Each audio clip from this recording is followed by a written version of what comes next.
Good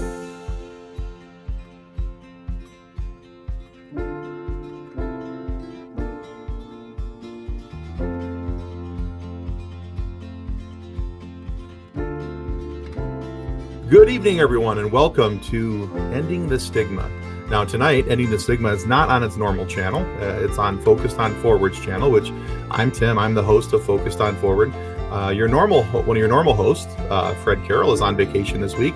So Fredd is allowing me to step in, jump in, say hi, and we're hoping to have some great conversations with you. But you still have the crisis coach himself, the family navigator, Scott H. Silverman, is here with us tonight. As always, I'm actually the new person here tonight, not Scott. So, Scott, very cool. We got some really neat stuff to talk about tonight. I want to remind everybody before we get into our discussions and everything else that's going on, that if you have questions for Scott, who's a nationally recognized as an addiction expert, he can talk about many great things. We're here to talk about whatever stigma you have tonight. If there's a stigma attached to your mental health, if there's a stigma attached to an addiction issue that you have, if there's a stigma attached to negative feelings or certain suicidal ideations and things along those lines that you need help with, please do not hesitate. This is your opportunity to talk to somebody who really cares and wants to help. Scott's an amazing man, has an awesome depth of knowledge, and we encourage you all to take advantage of it. So please put comments into the comment section, and we'll get those questions in front of Scott as much as possible. So, all right. With that being said, howdy, Scott. Good, Tim. And by the way, you were mandated to be here because Fredd decided to take a vacation. So don't make it sound like you volunteered, brother. We know, there's somebody outside your door making sure you don't come out until it's done. I saw them locked there. A couple of guys in suits with black ties. So it'll be good. It'll be good. We'll make it as good as we can. And thanks for that really gracious intro. And again, I'm not a psychiatrist. I'm not a clinician, but I'm somebody in long-term recovery. I run an outpatient program, and I'm also a crisis coach and family navigator. And what that means is I help people when they raise their hand and go, oh my God, someone I care about a lot has got this, and that going on. What do I do next? And I help them kind of put the pieces together. The analogy that I like is, life sometimes can be like this puzzle. And the puzzle pieces, can generally go together if you have a picture. But if you don't have a picture, how do you put the puzzle together? And then imagine having a puzzle and you've been told you have to put it together in the dark because you not only do not have the picture, but you have to do it in the dark. And sometimes navigating life can be like that. And especially if it's a 2,000 piece puzzle, which my wife loves puzzles, but she won't touch anything over 1,000 pieces. So If I can help people put the puzzle together, that's what I really am passionate about. And that's what I wake up in the morning for. And I took a phone call today from somebody. They thanked me, said, thank you so much for taking my call. You had no idea who I was. I said, no, but for me, when I get a strange number in my phone, I like answering it because it means it could be somebody that I could help. By the way, if you don't mind, Tim, I'm going to give out my number early. Yeah, please do. People have it. So it's area code 619-993-2738. 619-993-2738. So call or text me anytime. I'm in California, San Diego. So I'm a couple hours behind Tim. I'm getting ready to have lunch, and he's just had dinner, but we'll figure that part out later. But anytime, and just Scott H. Silverman, you can Google me, go onto my website and email me. And if I can be of service, I'll do everything I can to help fill that void. All right. And I put a comment into our comment section with Scott's phone number and his name there. So if you have any questions and you would like to talk to him off air, Scott would be more than happy to talk with any of you at any time and help out with any questions. So, Fredd, you're not on the show. You're not allowed to type in and make comments. I'm not sure if I have the power to wield that authority, but I'm going to say it anyway.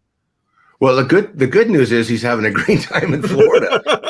I read that there, and he tuned in remotely. And I'm wondering, is he tuning in to make sure, Tim, that you're doing your job, or I'm not exceeding his expectations of doing a bad job? So it's interesting, but I'm glad you're there, Fredd. And Florida, it's like California, except the bugs have license plates wired to the back of them as they fly around. So you'll be home soon. And, we saw the picture of your daughter, obviously ignoring you at the baseball game. So some of us are living vicariously through you. So I miss you, Fredd, but Tim has promised to make me look at least 6 inches taller, 42 pounds thinner, and 8 years younger. So I'm really impressed with his commitment as a co-host. You are pulling some numbers out of thin air, my friend. All right, so I can do that. It's my specialty, and I have a special permit I carry around just for that. So, it says I can do whatever I want. Mm-hmm. There you go. All right, so yeah, if you guys have any questions or comments or for Scott, please put them in here, and we'll get them going.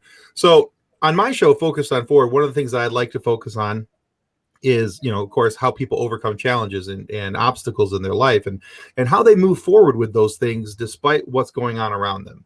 Because many times they're dealing with ongoing health challenges or mental health issues or things along those lines. One of the biggest mental health challenges that we've had in generations has been the pandemic with COVID-19 and how people have responded to that and reacted to that. Between quarantines and all these other things, the mask mandates, and no matter how you feel about that, politics aside, we're at a point where hopefully people are starting to feel like we're coming out of the pandemic and things are getting better. People are getting vaccinated. People are doing whatever steps they need to make themselves feel safer and healthier. But we've also seen a lot of issues with people with their mental health over the last year. So what do you think is going to happen moving forward, or with this pandemic? Is what is the light at the end of the tunnel here for these folks? Right, and we're hopeful it's not an oncoming train. One of the things you kind of touched on there, Tim, but I think it's really important to note actually what we've all experienced since basically late last February through June of 2021 is what we all went through. Nobody on this planet has actually ever gone through. And I've watched, mental health experts, behavioral health experts, psychiatrists, doctors, clinicians, therapists, all the professionals have had a hard time with this. And not only have their clients had a hard time, but they as professionals, because that physical connectivity pretty much went away for a period of time that no one has ever actually experienced before. So as we come out, of our caves, if you will, and the pandemic and the quarantines, we're in California, June 15th, just a couple of weeks, California's opening its doors and we're going to see a new normal. But a lot of people, and I would say a majority of people, have suffered in some ways minor, some people major, because again, when you're isolating and you're at home, and you don't know how to reach out because that's not been something you've ever really done, you've got to process things with tools you don't have. Not that people were ignorant to what to do, but there weren't tools, and you really couldn't even go online and say what to do in a quarantine. The information's not there. Studies haven't been done. We'll have that data probably in a year and a half, unfortunately, and it's not going to look all that grand. But for those of you who are wondering what to do next, is my suggestion is if you haven't already, you start to meditate, you start to breathe a little bit, you start journaling a little bit, you reach out to people, maybe get on the phone and call people and let them know that, hey, this is Scott, I'm alive, things are going better than they were, and I just wanted to touch base. And I've gotten more phone calls from people, and I'm on Zoom. I go to my own home group. I'm in long-term recovery a couple of days a week, and I like to share that I'm ADHD. So for me, watching 50 people on the screen really is entertaining. Watching someone clean their dishes, fold their clothes, or, bathe the dog has been very entertaining, but it's also a great distraction. So I've actually kept my mind busy with other things. And, obviously I finished my book. We'll talk about that in a few minutes. And it just came out this week. So, I had that to work on. And I think, busy hands are happy hands. So I would just suggest that if you're feeling sad or you're feeling down or you have some anxiety or you're anxious or you're not sure how to feel, or you have these feelings that are unfamiliar, that you start reaching out and maybe potentially talk to a clinician or talk to an expert. And of course, there's a group of crisis hotlines that you can just Google and find ways to talk to somebody who's trained on how to, experience with you what's going on with your world. Or you can call me, and I gave out my number, and we can talk about it, because what we've been through, it's not going to be easy to go back to. And look, in our community, 25% of businesses literally closed, and they say half of those will not reopen again. So, and we're going to see this big traumatic experience coming up in the last quarter when the federal subsidies go away and unemployment starts to get turned off, and people who, need to regroup, and if they've been living on fumes. I mean, gasoline, I just saw the other day, is $4.40 a gallon here in San Diego. So, and nothing's gone down in price. You think about it, food's up, right. Travel's up, going out to eat's up, clothes are up, everything's up. So it's going to be a stressful time. And I also believe that people shouldn't experience that by themselves, because, I like to say that my mind is like a bad neighborhood. I never go there alone, Tim. I never do. And I'm an old guy, I'm 67, and I'm aware, I'm sensitive enough to know there's certain things I can't do on my own. So I try to have that connectivity with people and keep the conversations going. So the fact that we're even talking about it, this whole concept of ending the stigma, Fredd came up with and invited me in to talk about it, because whatever it's going on with people, there are best case scenarios, and there's always hope. And there's always help. Yeah, absolutely. I think sometimes because of the stigmas that are placed upon us by our surroundings, the ways and areas that we've grown up in, and the people that we've grown up around, the stigmas that are placed aren't placed there, I think, with malice of intent. I think it's just everybody's you've kind of become accustomed to it. That these are things that we don't talk about. These are things that we don't need to discuss because they'll work themselves out. And it was in the 50s, 60s, and so forth, that people didn't really men didn't want to talk about emotions. In the 70s, men didn't want to talk about emotions, and it's only been in the last, I'd say probably the last decade or maybe slightly more than that, where there's been opportunity for men to reach out and say, I'm having problems with this, and not feel like there's that stigma attached to it. And I think that's a very important thing. And I think that's even more so attached with COVID-19, because we have to look at the fact that both men and women were losing their jobs, and if either of them were the breadwinner of the home, there's as a man, there's a bit of a masculinity, a proudness, a masculinity of, I'm the breadwinner of the house and I'm providing for my family, I'm providing for whoever, and then that gets taken away, and that affects mental health. And there's all these things that have kind of steamrolled into it. We were talking before show about this topic, and you had mentioned that liquor sales in your neck of the woods had gone up. I don't remember the percentage. What was it? Well, actually, the liquor sales we're talking about nationally went up 75%. Oh, national. Okay. Yeah, through July of last year. And keep in mind that the summer was there, and there's no summer camp, and kids weren't getting out. So my suspicion is that numbers continued to grow. I think one of the numbers I was sharing is overdoses in San Diego with fentanyl specifically went up 400%, which is very, very high for a community. But I know there's others out there experiencing the same thing. And according to CDC, through October of last year, the overdoses of opioids went up 28% nationally. 28%. I mean, it seems like a small percentage, but the number went from 72,000 the year before north of 90,000, and this year they're projecting it's going to go over 100,000. And that represents, when you take that figure and you divide it by 365 days through December of last year of 2020, that's 240 people every single day overdosing and dying from opioids, whether it's prescription opioids, street drugs, heroin, or fentanyl. Now, the analogy I like with the 240 is, think about that. That is a plane crash. That's a plane crash. And I promise you, if we had a plane crash in this country every day, not only would it be the only thing we'd be talking about, but everybody who was impacted by that, which is happening now, but it's just not as big in the news, obviously, with COVID and other things going on nationally and politically and internationally. But that's a sad fact, and we need to do something. I mean, not that opioid crisis needs to be discussed at everyone's dinner table every night, but the media has to pay a piece of their attention to it, and not necessarily to talk about the crisis, but to talk about accessing help, to talk about reducing the stigma, to talk about the shame that comes with admitting or having to admit, hey, I lost my job. It happens. It happens to people, you know, and when you think about it, you've got the nuclear family, the parents, or the disenfranchised families, and you've got the kids, and then you've got the siblings of the kids who are struggling as well, whether it's high school or junior high. And it's important to have these conversations because when, you know, I like the statement, pressure bust pipes, which means if you're internalizing this stuff and you're not processing it, it's going to affect you physically, mentally, and emotionally. And if you're at a point where the causation of it is what's going on and you're unable to get it treated, it's a real problem. So, yeah, so Chris here says that 400% is a staggering percentage.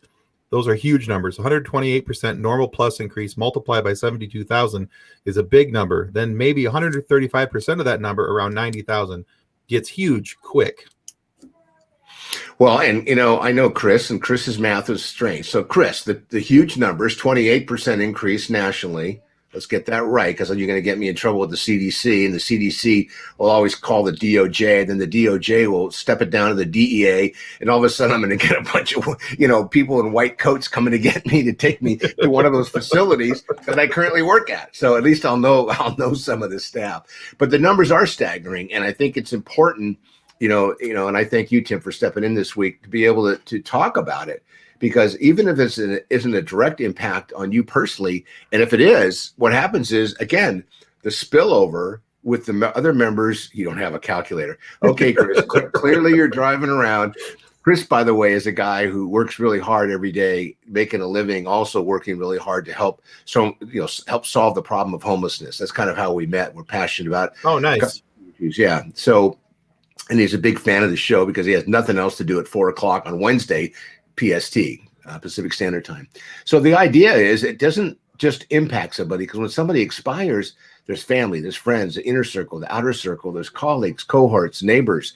So I really want to help promote, you know, asking for help, 3 hardest words in the English language. And if you don't know how, tell people I don't know how. It's okay. It's okay. You know, I had my most recent temper tantrum over the weekend.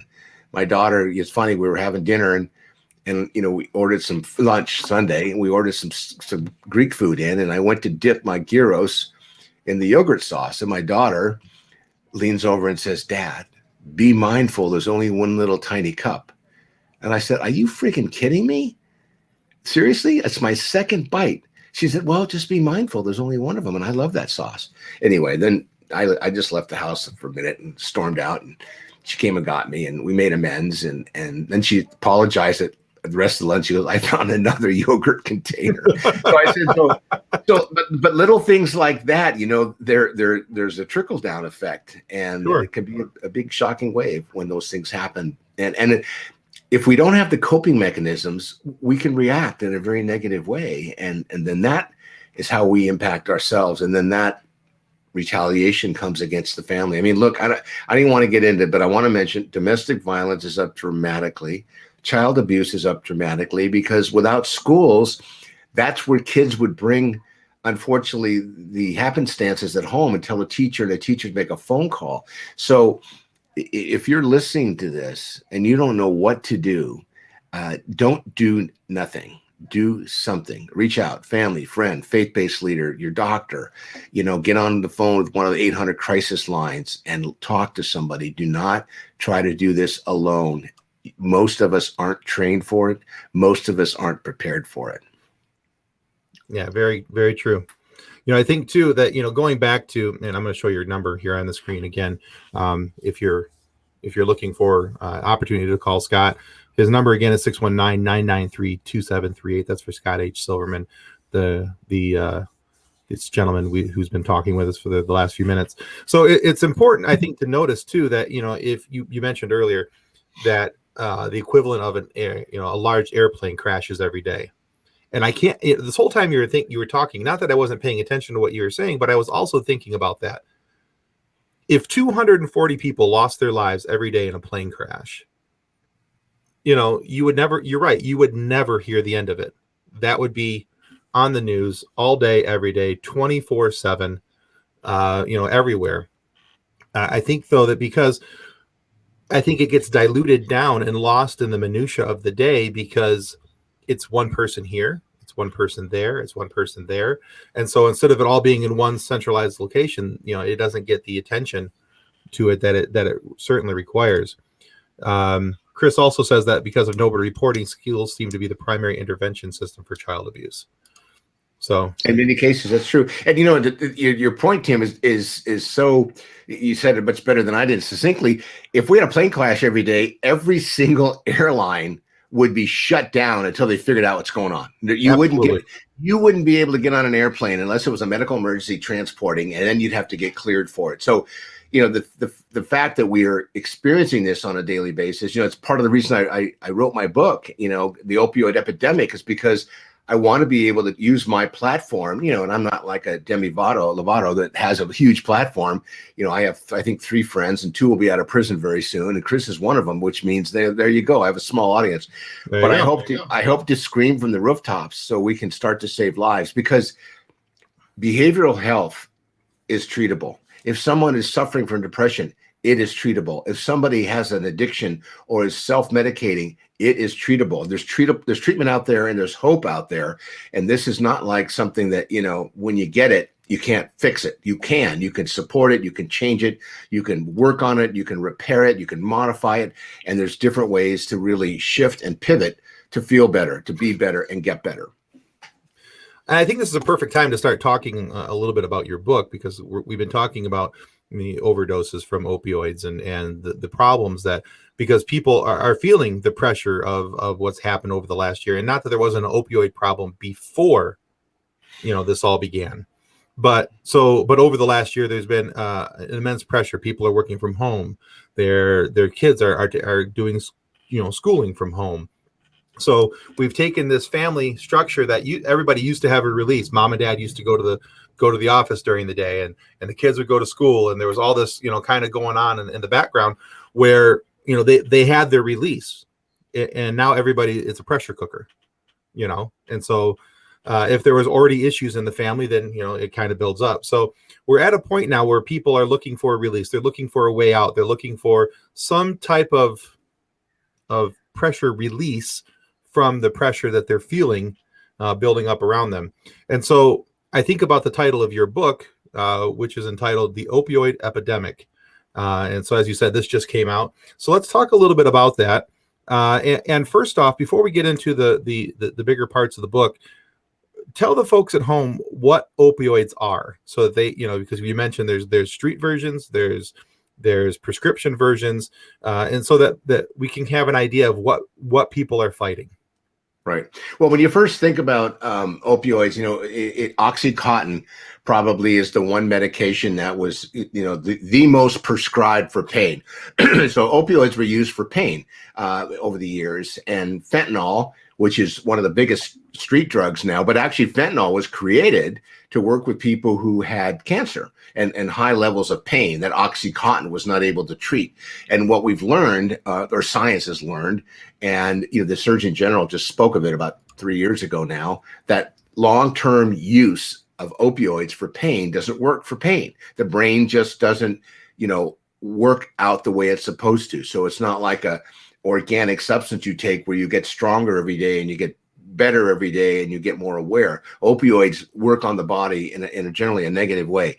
And the street drugs are heroin and fentanyl when you think about opioids. Okay. And opioid originally came from a plant, if you will. And, we're not seeing heroin coming into the US because to grow the poppy leaves, to process it and to manufacture it and then to export it and then to distribute it is very expensive. Where fentanyl can be made or manufactured, if you will, very, very inexpensively. But what's contributing right now to the overdoses, and I talk about this in the book, is what's called counterfeit medication. Counterfeit medication simply means, you're not feeling well. You want to take a Xanax, for example, but you don't get it from a pharmacy. You get it from a friend, and the friend who's manufacturing it is putting fentanyl in it, because fentanyl is about 100 times stronger than morphine, 50 times stronger than heroin. So when you take that, you get a high, if you will, or a numbness that you can't really measure and get any other way. So what happens is people take it, but if they're predisposed and their body can't handle it, they're overdosing from the fentanyl, not the Xanax. But they think they're taking Xanax, but they're actually taking Xanax that's actually mixed with fentanyl, sometimes heroin as well. And a lot of people that have been using heroin who want to get a higher high, if you will, it's cut with Xanax from the street, and you mix, with fentanyl, and you put fentanyl with heroin, you've got yourself basically, you're consuming a grenade. So the odds are very, very high. You potentially could overdose and die, which is what happens to people who are getting this fentanyl in their system. That's why the numbers continue to grow. And that's why we're seeing, an example in our city, 400% increase of overdose deaths. And a lot of those deaths, I want to clearly point out, are accidental. A young person's at a party, they call them Skittle parties, and people bring their own different medication to a party. They put it in a bowl, and sometime at night the bell rings, so to speak, and everyone goes to the bowl and grabs something. And I'm not one of those people that tells people not to do something. What I tell people is be informed. We went through remember those date drugs for years, where people said, don't pick up a glass at a bar that isn't yours because you don't know what's in it. So the same thing when it comes to drugs. Be sure and be very, very careful with what you do. But one of the things I want to point out, because I've actually had it pointed out to me a lot lately, is there are people who still and continue to experience pain. And they should be eligible to get access to medications that help them with the pain. And I know one of the big discussions right now is there is no replacement for OxyContin. And that big controversy with Purdue, which was the corporation that made it, and the Sackler family who owned Purdue. There was a couple of thousand lawsuits, large class action lawsuits, and I think they settled, I don't know, tens of billions of dollars. But they've moved their operations, I understand, over to Europe, and they're still making the product, and they're working on trying to manufacture a new type of pain medication, which is fascinating because they were completely stopped from making OxyContin. And I understand that they've been given permission to experiment now with some new pain medication. And with their distribution system, it won't take long for people to get that. So people still need to have some form of treatment. And a lot of the big providers, I know the VA's talking about it, they're thinking about substituting OxyContin, which was a commonly, give you an example, Tim. In 2016, 264 million prescriptions were written. That was 5 years ago.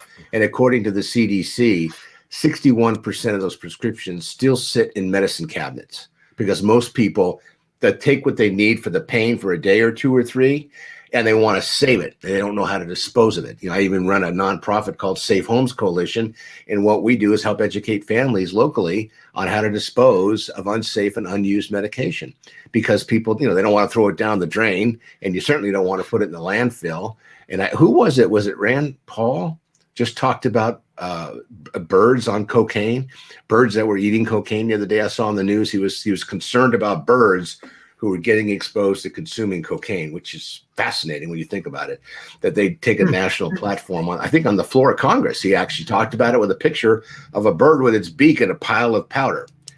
It just goes to show you how some of our legislative leaders are, doing what they're doing. So, I think that as we have these conversations and we find replacements, because I got to tell you, marijuana, there's no studies behind it that says it helps with pain.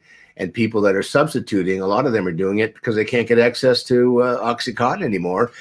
And what's fascinating is they got addicted by the doctors who wrote the prescriptions, by the pharmacists that filled the prescriptions, and by Purdue, who told everybody, hey, it's not addictive. Well, it certainly is for those, and most people, just like chocolate. You eat it every day for 2 or 3 weeks, you're going to have a compulsion to want to have more of it each day. And then when you stop taking it in, your body's going to go through some withdrawals. But withdrawing from chocolate is a lot different than withdrawing from opioids.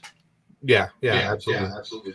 So I've heard it said quite often. We're getting a little bit of feedback from you there, Scott.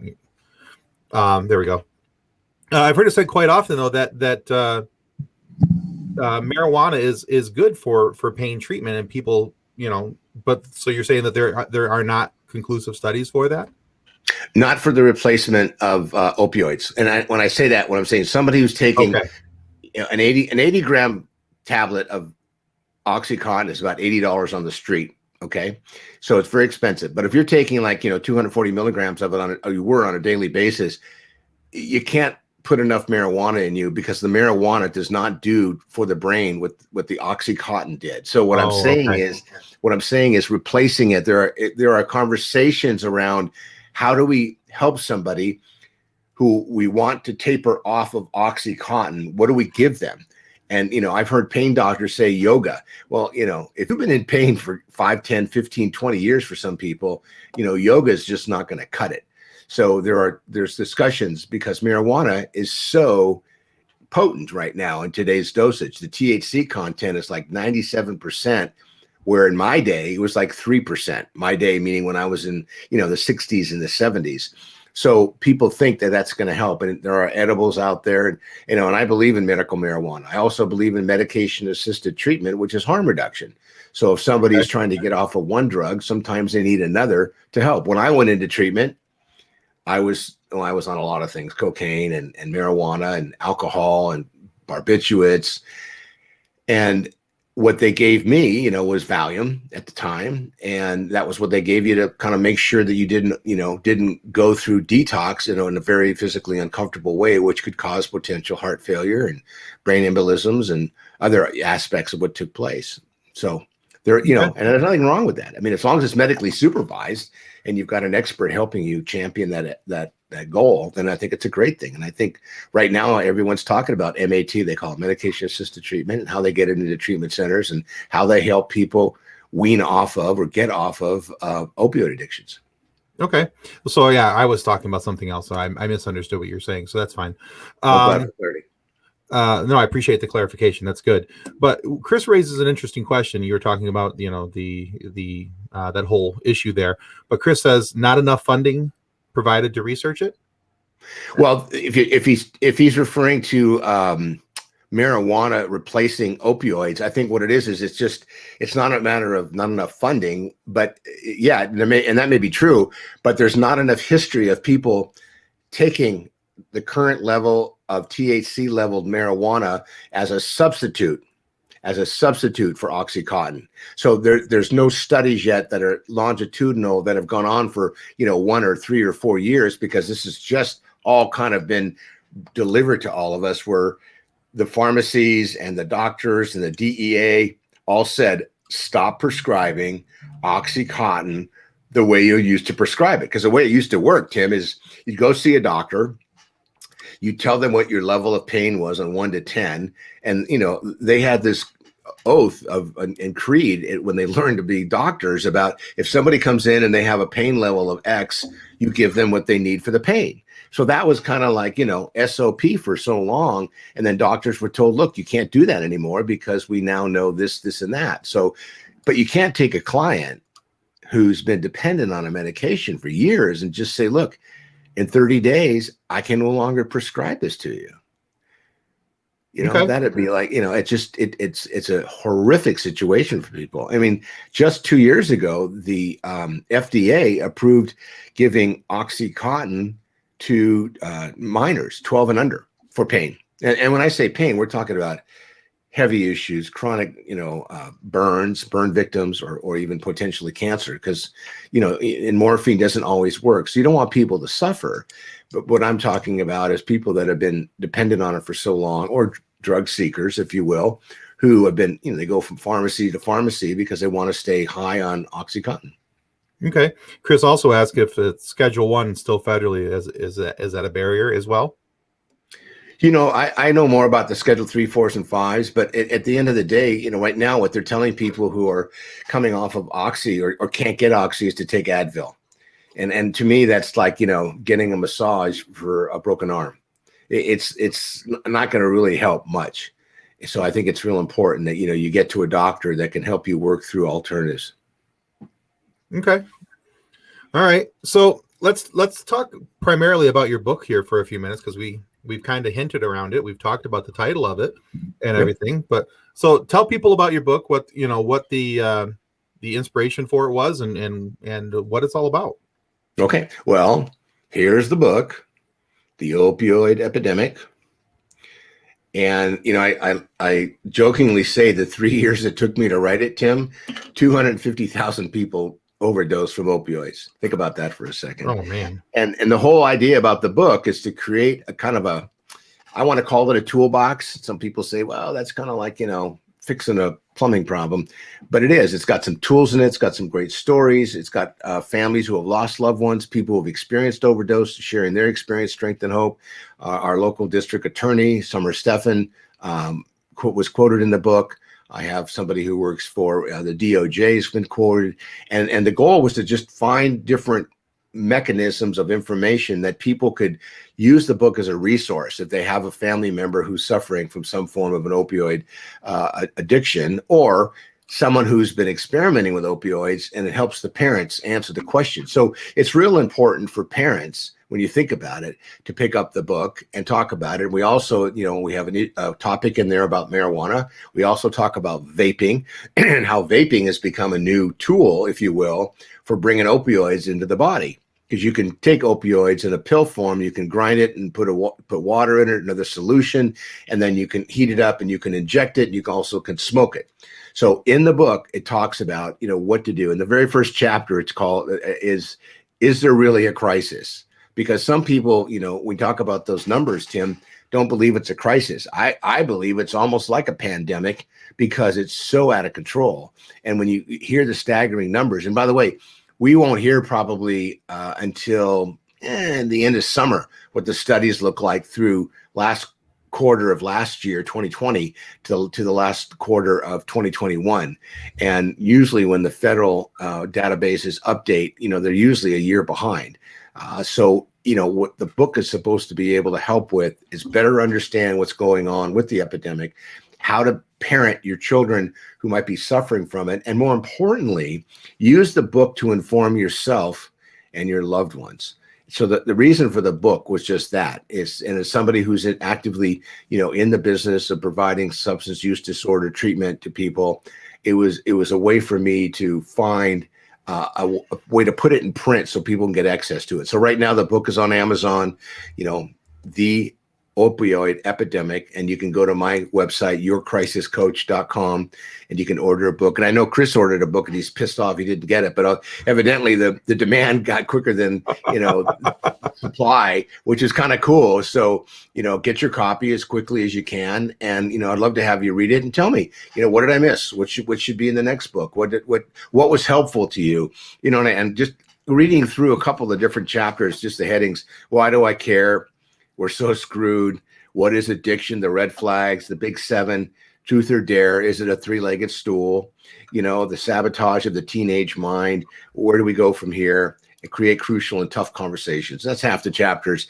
And it was a passion for me to put it together because as a crisis coach, I get the phone calls. I hear from families every day. And, I want to drink from a fire hose. So don't think about not calling me because you think I'm too busy. If I'm too busy, I'll get you over to Chris and he'll make some suggestions. But at the end of the day, the passion behind the book was, how do we put it in print? How do we make it easy for people? And how do we make it simple to understand? And so far, some of the feedback I've gotten is, it's simply written, but I had some expertise. Judith Brill's helped me with it as well to put the book together. And I'm not the best writer in the world, but I got some people around me to help support me to put it together in a way that I think people are going to enjoy reading it, and they're going to find a way that there is hope and help woven throughout the entire book. Okay. Now you may notice that I put up on the side screen here an image from your website, actually yourcrisiscoach.com. That's in the comments as well. So, and you can order the book through his website, yourcrisiscoach.com. You can also find it at Barnes & Noble, Amazon, Audible, and all those different things. So a great way for you guys to be able to get a little bit of education on this topic and really kind of see where some of these issues are coming from and where the issue or how it got built up to the point of where it's at. So, and I would agree with you. It is almost at a pandemic level, because if you think about, again, to go back to the analogy of the airplane a day, 240 people a day, 365 days a year, if that was happening in any other form, people would be paying attention. Right. But again, and that's last year's data, Tim. So we know it's not going down. And, my biggest concern is when people start coming out of their house, and then all of a sudden, we've got this escalation of people, not getting back to work, and the funding starts to shrink and crime starts to go up. And, just recently we had 3 homeless people overdose on fentanyl here in our community. And we just had 8 people in our county jail overdose on fentanyl. And, you think about it. I mean, that's a pretty secure environment, but, it's easy to sneak around. You can hide it very easily. It doesn't take a whole lot to get high or get dead, if you will. So, I'm real concerned about our families and our loved ones, because this is so preventable, and it can be tamed, but it's got to be an important thing. And I don't look to the government to fix this. I look to our community. I look to our criminal justice system to be proactive, and our district attorneys and U.S. attorneys, and of course the treatment providers and the clinicians, because I know they're passionate about it. Yeah, absolutely. One of the things that we talked about, again, this was some of the things that we talked about pre-show, but was, the show is entitled "Ending the Stigma." So we want to end the stigma about asking for help when it comes to these situations. So let's talk about that for a moment. Now we've talked about, how the problem has gotten here, what the problem we have in front of us is.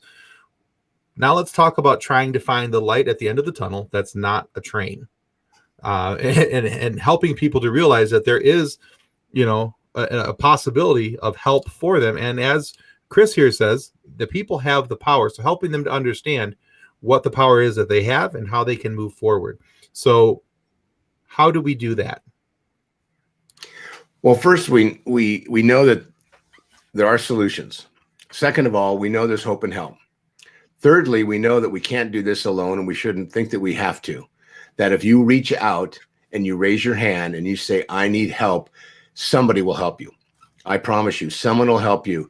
But if you're sitting in a room all by yourself and you're making that statement and no one can hear you, how can somebody help you? So I really want to encourage people to know, and most people in their heart of hearts, if they see somebody who is struggling or in pain, they want to help. So let's make it easy for, each one to help one. That's really what starts it. And I think to reduce the stigma around it is we have to, look, we hear some of the famous people who have a big platform talk about their overdose and they went to rehab, and then it just stops. And I think we just need to have more conversation. I mean, look, it's hard to stay positive about this kind of topic. And I get asked all the time when I go into, local television, they say, Scott, keep it positive. And I said, I want to keep it positive, but tell me how we convince people that when you make a choice to take something that was not made by a professional company and you ingest it in your body, the risk factors compared to, say, 5 years ago are up so high that better you should wait to experiment or have another beer, and I don't want to say it that way, or a glass of whiskey, and have someone else drive you home. But to risk something you don't know and to not be informed in this day and age, it shouldn't be an option, meaning take the option and take the high road and make it a tough decision if you want to call it that. But keep in mind, you take the wrong pill at the wrong time, you may never wake up. I mean, that's what happened to Whitney Houston. She had prescription medication with street drugs combined with cocaine and alcohol, and that killed her. And that shouldn't have to happen. No, agreed. And Chris here says that asking for help is the most courageous thing you can do. He said, it was hard for me, but the rewards are never ending. Yep, so I agree. Yeah. And I think that, and we go back to earlier, what are some of the things we were talking about? I think that it's just become so ingrained in people that it's hard for people to step up and say that I need the help. So when it comes to that and trying to overlook the stigma that's been placed upon them, what are some of the fears that people have when it comes to asking for help, to looking to somebody to assist them to move forward through these issues? Yeah. Well, probably the biggest fear is the stigma behind the fact that they have the fear. Meaning, for example, when you look at diabetes, okay, diabetes is a disease. And I look at substance use disorder and addiction the same way. It's a disease. But for some reason, when we look at people that are taking mood altering substances or are self-medicating, there's something wrong with them. It's a moral failing. So a lot of the whole fear behind raising your hand or asking for help or whispering in someone's ear, or even, look, I have people call me, go, I have a friend. Okay, I get it. You don't want to self-admit, that's fine. You may not even be certain. And look what, you may not have an addiction. You may just have an abuse issue. Or you, by the way, addiction is not just mood altering substances, gambling, the internet, sex, food, and there's many other maladaptive behaviors that people suffer from. But when it comes to substance use disorders, when it comes to people that are taking and ingesting alcohol, vaping, marijuana, hard drugs, street drugs, methamphetamine, you know, there's a whole list. And I know whenever I miss it, somebody goes, why don't you talk more about alcohol? Alcohol kills more people than anything else right now, if you think about it, but it is legal and always has been.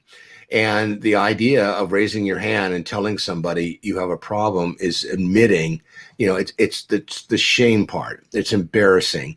But you know what? Look, one of the classic stories I've heard over the last 4 years is that pilot in the UK who was a superior pilot and highly ranked. And he left a note and he said that he's been so depressed and so upset and wasn't sleeping, but he was afraid to raise his hand and ask for help because of the shame. So he chose to take his own life instead of getting help. And when I hear stories like that, it just keeps me moving forward. And a lot of what it is the shame. It's just in your head. Your head tells you, there's something wrong with you. Well, with diabetes, there is something wrong with you. And when you go to the doctor and you have your blood work done and you get assessed and you find out you have diabetes and you realize from the doctor, gee whiz, you have diabetes. It's okay. A lot of people do. What you need to do is you need to monitor your blood sugar level and you need to put insulin in your body and you probably need to change your diet and you need to exercise differently. And you know what? There's the game changer. You've shifted and you've pivoted and now you have a solution. And guess what? Substance use disorders and addiction can be treated just as simply. There's an assessment that's done. You have an evaluation, medically supervised. You go through detox stabilization. You get into a potentially residential treatment if you need it, or you go right to an outpatient program. And guess what? Once you stabilize it, now the good part starts. You start working on the mental health issues that probably were causing the reason you were self-medicating. And then you become a person with new tools who can actually have a very normal life. Yeah. And Chris here says that it's a mind game, so to speak. You got to ease the mind, usually through positive psychology, to be able to overcome the fear of surrendering. So what do you think he means there by positive psychology?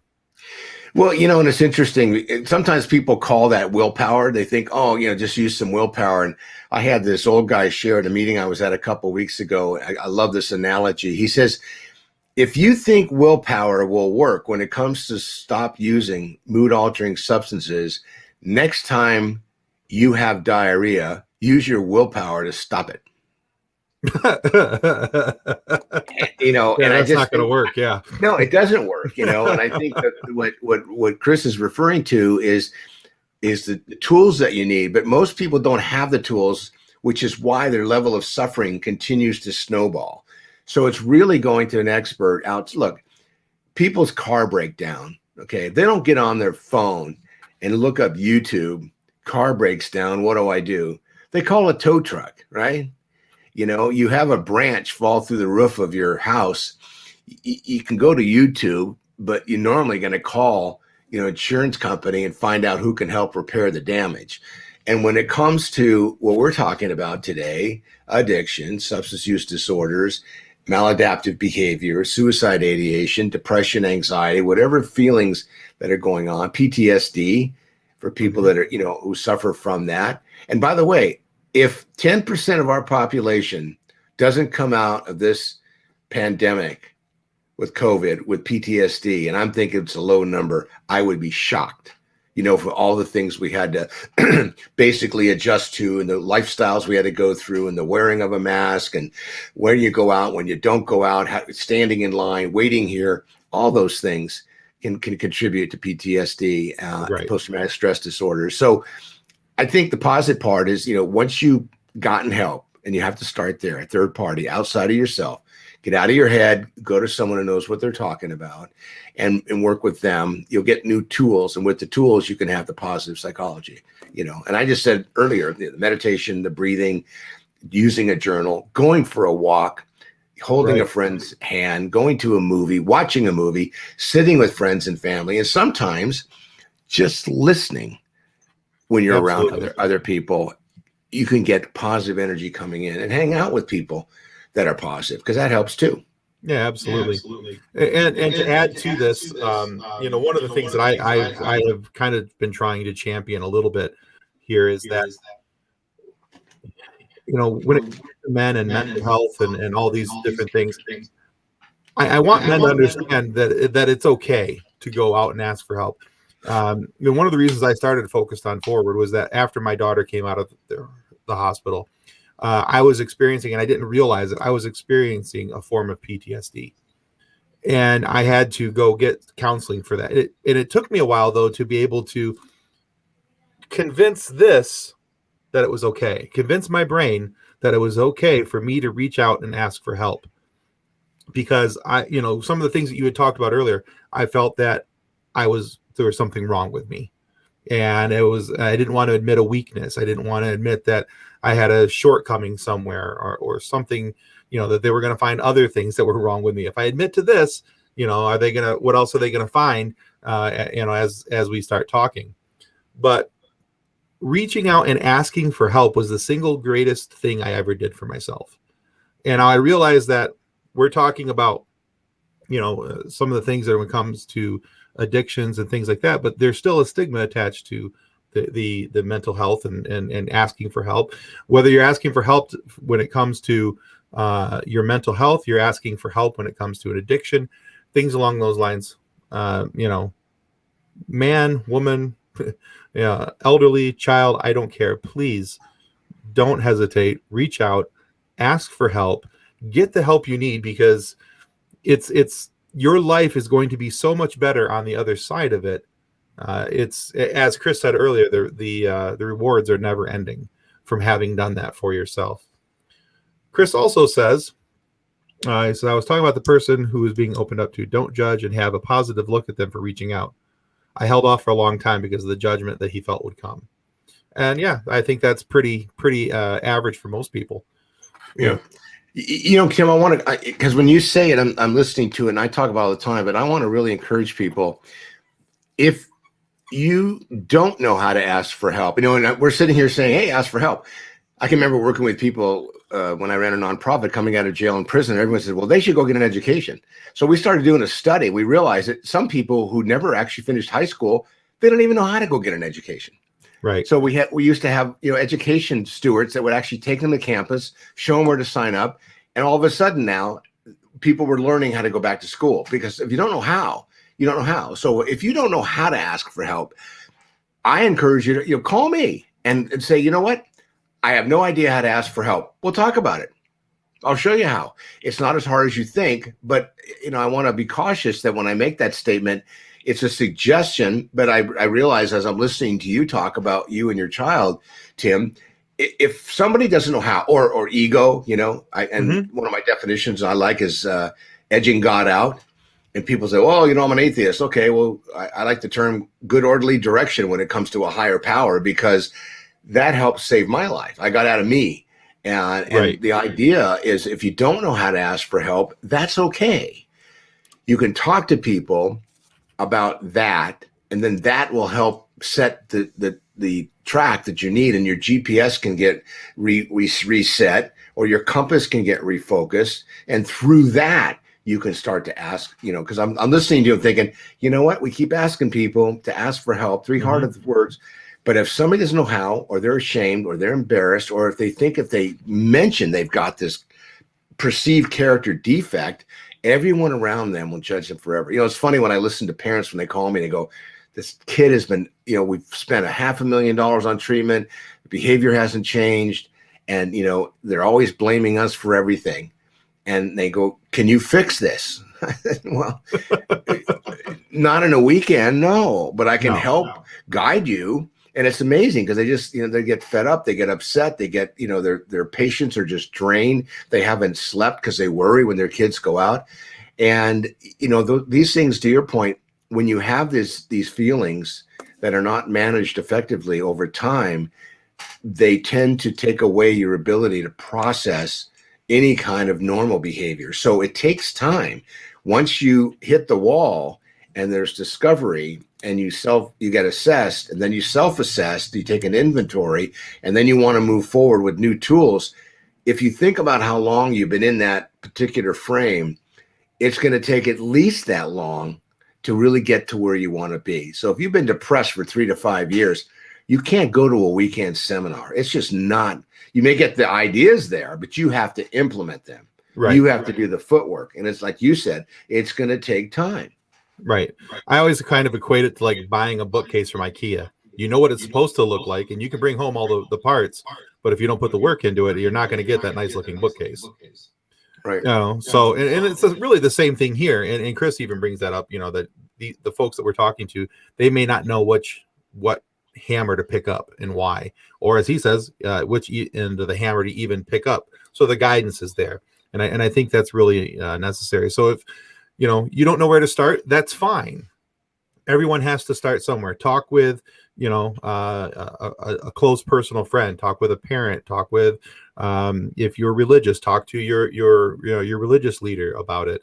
Talk to the important part here is what I'm trying to get across is to talk to someone.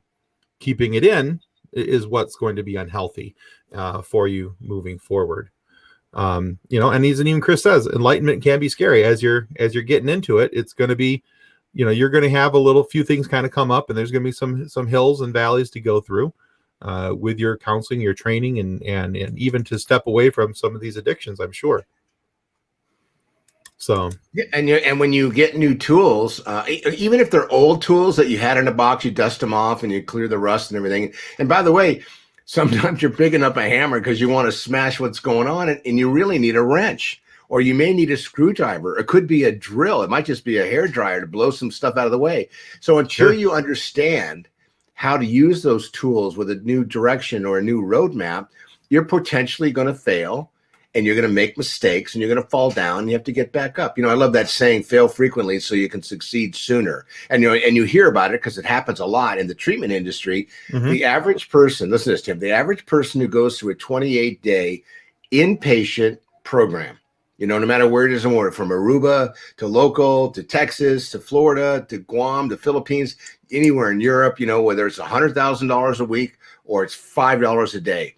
If all they do is those 28 days, which is a structured, no decision anxiety, everything's taken care of for you, and they leave that 28-day program and they do absolutely nothing after that, according to science, 95% of those people will relapse within 90 days to 6 months. 95%. Wow.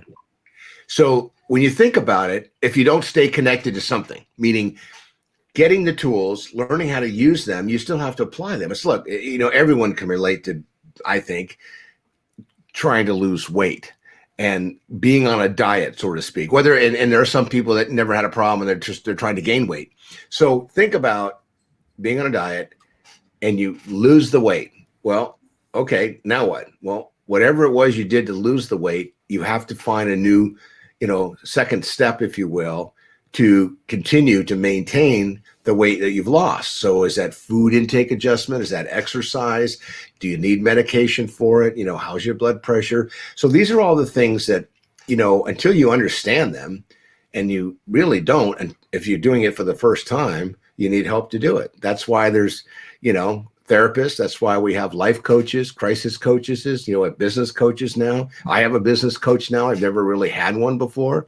I've worked with coaches and I work with people, and I'm not talking about a motivational speaker. I'm talking about someone who sits there and actually listens to you and then gives you suggestions and then is with you week after week to help monitor your progress, because this is not an easy fix. It's not hard, and it's going to take time, but when you balance out the time that you're feeling good versus the time that you're not, you have to ask yourself, which one of these feelings feels better? Understood. All right. Well, we got under a minute. I've actually lost track of time because I've been enjoying this conversation so much. But we've got about 40 seconds left. So just real quick, let's go through a couple quick things. Want to make sure that folks know that they can find you, of course, if they need to. Scott, again, what's your phone number? Area code 619-993-2738. Call, text me. My name's up there. Google me. If you can't find me, you're probably drunk. And if you are, it's a joke. Wait till the next morning. Write down my name and call me. And I get a lot of those. I wrote your number down 8 months ago, and I don't know why, but it says call for help. And so I'm calling you anytime. I'm always around, and I take calls all the time, and I'll get back to you within 24 hours. I promise. All right. And we want to make sure that we go to yourcrisiscoach.com, check out your book, your website, everything there to help people out. Again, I'm Tim from Focused on Forward.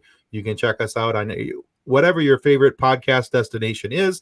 And of course, right here on YouTube, you can find my channel. Please subscribe and subscribe to Ending the Stigma. Check them out. Clearly you're here. You're already checking them out, but also go to Focused on Forward as well and be a subscriber there. And you'll hear conversations about people overcoming life challenges and obstacles of everyday diseases and things that they've had to fight through to get to become focused on forward with their life.